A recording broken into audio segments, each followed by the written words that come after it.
ऐसे में अगर हमारे बच्चे यहाँ पर आकर अटके हुए हैं कि उनको समझ में नहीं आ रहा है, वो रट्टा मार रहे हैं, बस पढ़ रहे हैं और एग्जाम लिखकर पास हो रहे हैं, तो हमको होश में आने की जरूरत है। हमको वो बेसिक्स तक पहुंचने की जरूरत है कि जहां पर हमारे बच्चे के करियर में वो एक खाली जगह रह चुकी है, उसको पूरा करने की हमको जरूरत है। टीचर उसके साथ में जोर जबरदस्ती करता है, पेरेंट्स उसको मारते हैं। ऐसे में हमको बहुत ज्यादा जरूरत है समझने की कि हमारा इंडिया का एजुकेशन सिस्टम किस तरह से काम करता है। तो बच्चा 9th स्टैंडर्ड तक पहुंच गया है लेकिन उसको नंबर्स आइडेंटिफिकेशन नहीं है, तो हमारे ऊपर एक बहुत बड़ा सवालिया निशान है, क्वेश्चन मार्क है कि हम क्या कर रहे हैं।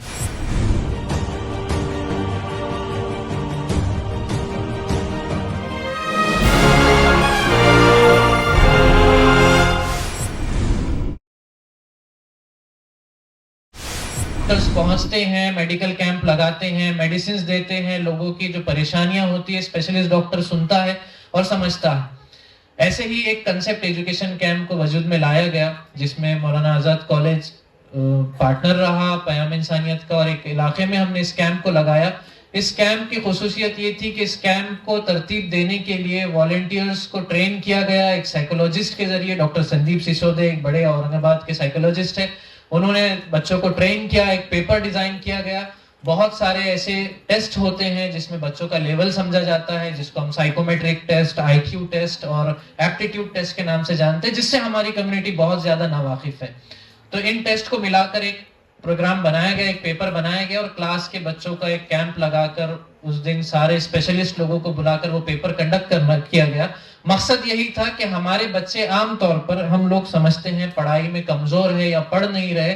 कई बार ऐसा होता है कि बच्चे स्कूल जाने के लिए सताते हैं, उठते नहीं है, पढ़ाई नहीं करते, लेकिन बुनियादी वजह तक हम लोग पहुंच नहीं पाते। अक्सर वालिदैन भी पहुंच नहीं पाते और टीचर्स भी पहुंच नहीं पाते कि कहीं ना कहीं कोई खामी रह चुकी है कि बच्चे का इंटरेस्ट वो चीज में डेवलप नहीं होता।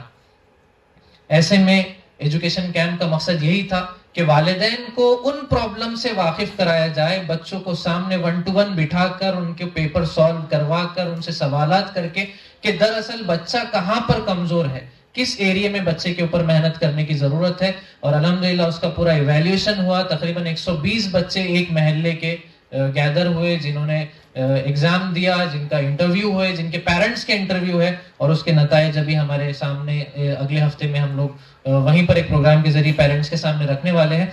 मेरे ख्याल में अपनी बात की तरफ बढ़ता हूँ। देखिए, हम लोग जो तालीमी मैदान में पसमानदा है, तो सबसे पहले एक चीज जो आप लोगों में से तकरीबन टीचर्स तो वाकिफ रहेंगे, पेरेंट्स भी कुछ हद तक वाकिफ होंगे। अपार आईडी क्रिएशन के वक्त में बहुत सारी दुश्वारियां हमारे सामने आई।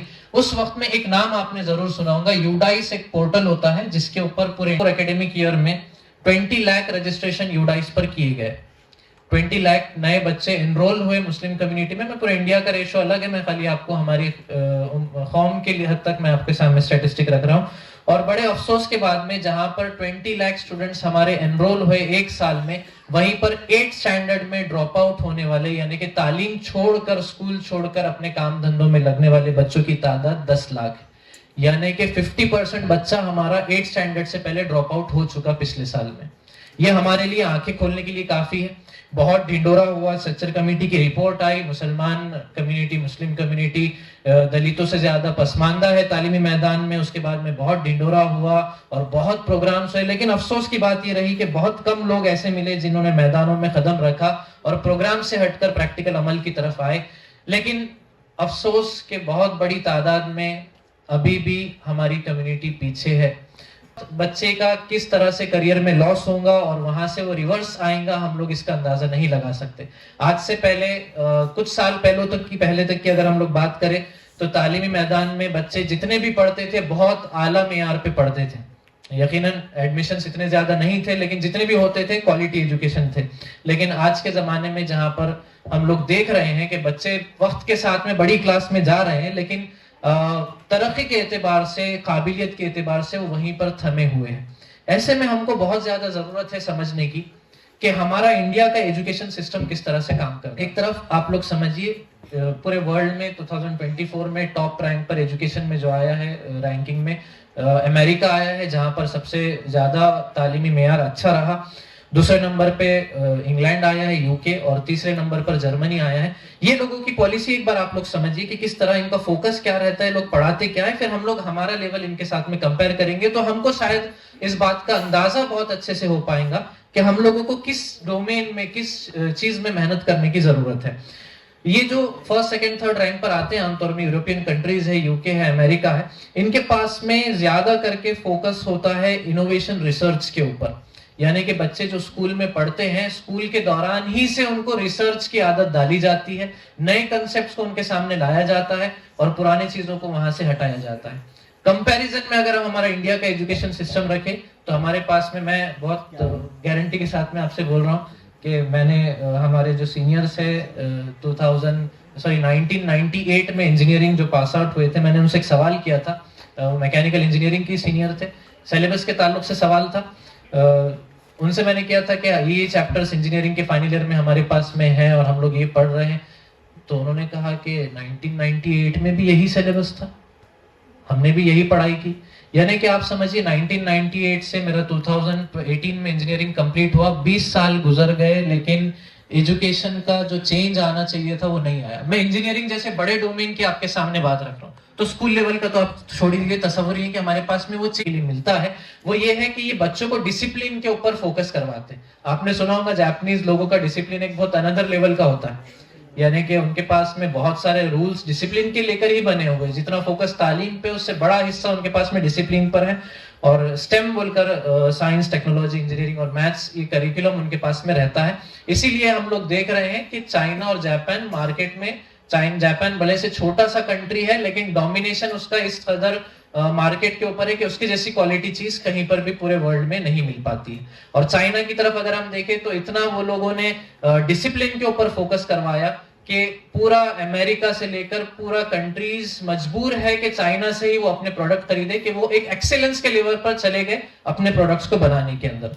तो ये उनका करिकुलम है, जो बच्चे निकल रहे एजुकेशन से वही कंट्री को संभालते, जाहिर सी बात है, हमको अंदाजा इसका है। हम लोग थोड़ा और आगे बढ़े तो आते हम वापस एशियन कंट्रीज में, इंडिया की तरफ।